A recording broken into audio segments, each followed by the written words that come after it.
Bonjour Christophe Égou. Bonjour Bruno.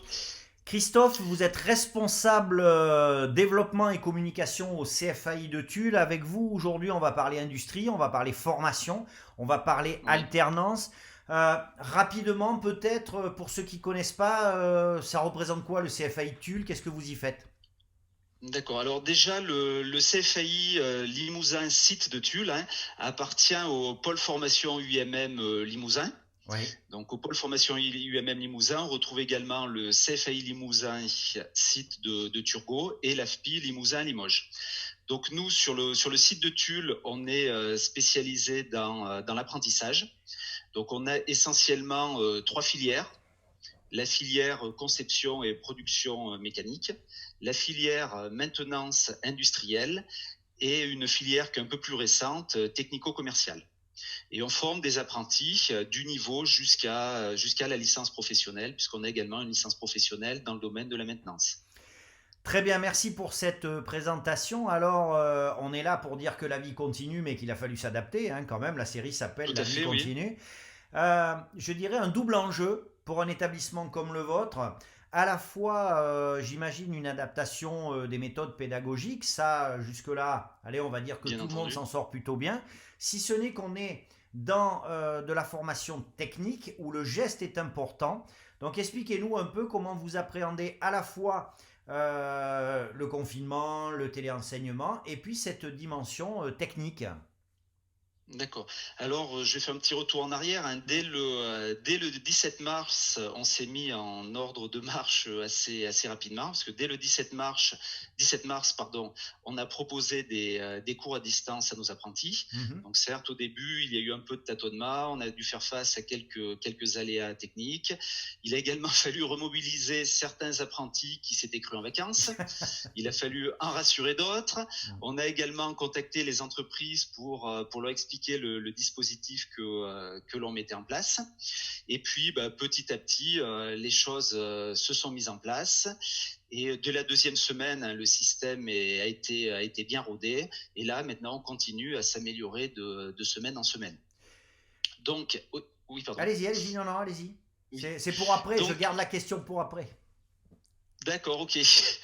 Donc voilà, au niveau de la continuité pédagogique, on utilise essentiellement deux outils. Donc notre plateforme pédagogique qui s'appelle NetPareo, sur laquelle on dépose les emplois du temps. Il y a également certains formateurs qui déposent des supports pédagogiques, Hmm. donc que ce soit des cours, des exercices ou des TD.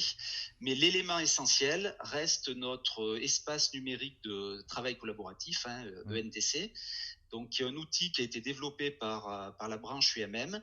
Et cet outil est doublement intéressant parce qu'on peut organiser dessus des cours en classe virtuelle, c'est-à-dire en visioconférence Hmm. ou en call pour malheureusement ceux qui n'ont pas assez de débit pour se Hmm. connecter en Hmm. visioconférence.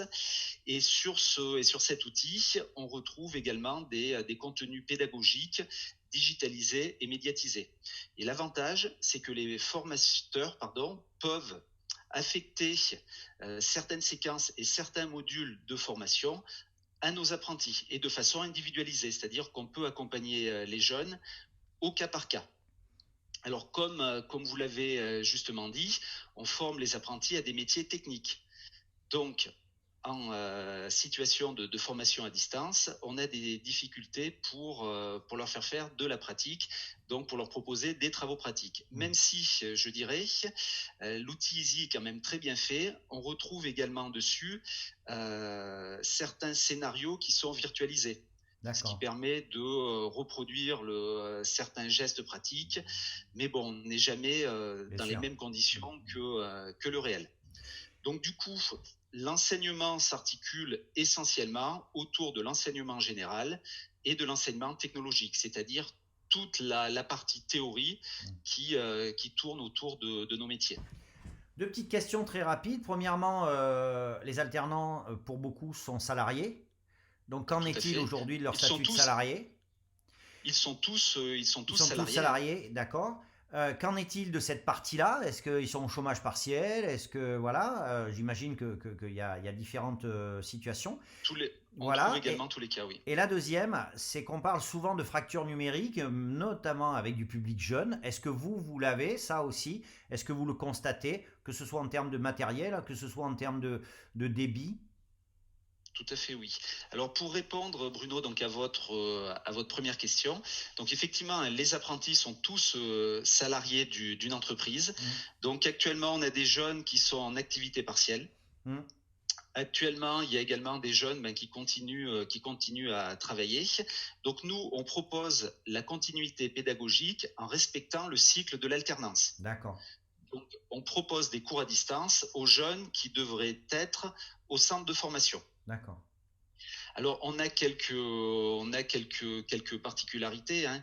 Il y a certaines entreprises qui nous ont sollicité pour mobiliser les jeunes en dehors de la période dans laquelle ils devraient être chez eux. Mm. C'est-à-dire, ils ont souhaité les avoir dans l'entreprise, souvent pour faire face à l'absence de collègues qui parfois sont en garde d'enfants, ou alors de collègues qui ont la santé un peu plus fragile. Donc voilà, ils sont des forces vives de l'entreprise, donc ils sont sollicités à ce titre-là. Donc effectivement, eux ne peuvent pas suivre correctement la pédagogie, tout comme les autres, voilà, qui peuvent avoir des soucis de connexion. On sait qu'on est en milieu rural, hein, on n'a pas tous les mêmes débits pour accéder à Internet. Certains n'ont pas forcément non plus le matériel adéquat. Donc là aussi, on essaye de s'adapter, soit par on peut aller jusqu'à du prêt de matériel informatique. D'accord. La dernière question, enfin l'avant-dernière question, on est dans une période un peu particulière, hein, dans le champ de la formation, c'est-à-dire qu'on se dirige vers la fin des cycles Tout à avec fait, oui. des diplômes à passer, et puis on est déjà dans une période, vous étiez déjà, hein, on est déjà rentré dans une période de recrutement. Donc comment Tout les à deux fait. parties vont être appréhendées pour ce que vous en savez en tout cas, parce que chaque Oui. jour ça peut évoluer. Alors pour la partie recrutement, je vais vous en parler de façon assez précise parce que c'est le cœur de mon métier. Donc comme vous le dites, hein, cette crise n'arrive pas au meilleur moment pour préparer la rentrée prochaine parce que là on est dans une période où habituellement on propose des portes ouvertes, on reçoit des familles. Donc là aussi on est obligé de s'adapter, je dirais même de se réinventer. Donc alors il y a différentes stratégies qui ont été mises en place. On maintient le contact avec les candidats qui s'étaient manifestés avant la crise.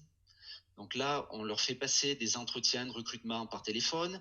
On peut également les accompagner sur la rédaction de CV et les rédactions de lettres de motivation. Et on fait également un petit peu de mise en relation. D'accord.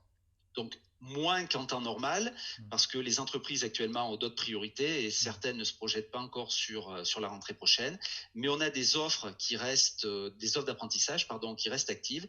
Donc, on fait un petit peu de mise en relation. Ensuite, il y a un autre public, ce sont les jeunes qui s'étaient positionnés sur Parcoursup. À ces jeunes-là, on leur propose des réunions d'information en visioconférence. Donc, ce que certains appellent des JPO virtuels. D'accord. Donc voilà, on leur donne rendez-vous pour répondre à toutes leurs questions, que ce soit des questions liées à la formation en elle-même ou des questions d'ordre organisationnel. D'accord. On retrouve souvent les mêmes questions liées à l'articulation de l'alternance, l'hébergement, la restauration. Donc voilà, là on essaye aussi de répondre à toutes les questions. Et pour les examens? Et pour les examens, alors, pour les examens, on a été très attentif au discours de Monsieur le ministre de l'Éducation nationale il y a une quinzaine de jours maintenant. Et en fait, on a compris que tout allait s'articuler autour du contrôle continu, mais on est encore en attente, de beaucoup d'informations de la part du rectorat. D'accord. Et voilà, il y a certainement des choses qui vont être publiées aussi dans les jours prochains au niveau du journal officiel. Donc on est en position de veille. D'accord. Un dernier mot, Christophe Égou, peut-être pour l'ensemble de vos collègues hein, qui, comme vous, se mobilisent, continuent d'être là, et puis peut-être un mot à destination des jeunes, des parents qui se posent des questions, à qui je crois qu'à un moment donné, il faut savoir dire qu'on va s'adapter et puis on va faire ce qu'il faut pour que la vie continue. Hein. Ben voilà, tout à fait, comme vous dites, il faut effectivement que la vie continue. Donc au niveau de mes collègues, je tiendrai d'abord à féliciter l'ensemble de mes collègues, hein, aussi bien l'équipe pédagogique que les personnels administratifs, pour la flexibilité et l'agilité dont ils ont fait preuve pour s'adapter à cette situation et pour répondre aux besoins de nos apprentis et de nos entreprises. Au niveau des apprentis, je leur dirais de tenir bon dans cette S'accrocher, période ouais. délicate, Ouais. de faire le maximum pour suivre la formation avec assiduité, car un jour on va sortir de cette crise, il y aura C'est un clair. après, et il faut qu'ils soient aussi prêts à faire feu, je dirais, Tout à lorsque la fait. reprise sera là, car les entreprises industrielles comptent sur eux, hein. Et puis pour nos entreprises partenaires, hein, je souhaite à leur rappeler que l'on est encore là malgré le contexte, à leur côté, et qu'on sera toujours là pour répondre à leurs besoins de formation, et également à les accompagner dans leurs besoins de recrutement ou de personnes déjà formées. Très bien. Merci beaucoup Christophe Egoul. Maintenant vous avez le canal, hein. Ce canal est le vôtre. S'il y a d'autres choses, des messages à faire passer, vous nous appelez et puis on fera une petite vidéo et on essaiera de communiquer en proximité. Merci encore pour votre disponibilité. En tout cas, merci à vous de m'avoir donné la parole. Et puis à très bientôt, j'espère, dans des moments moins difficiles à vivre. Bien sûr. Au revoir.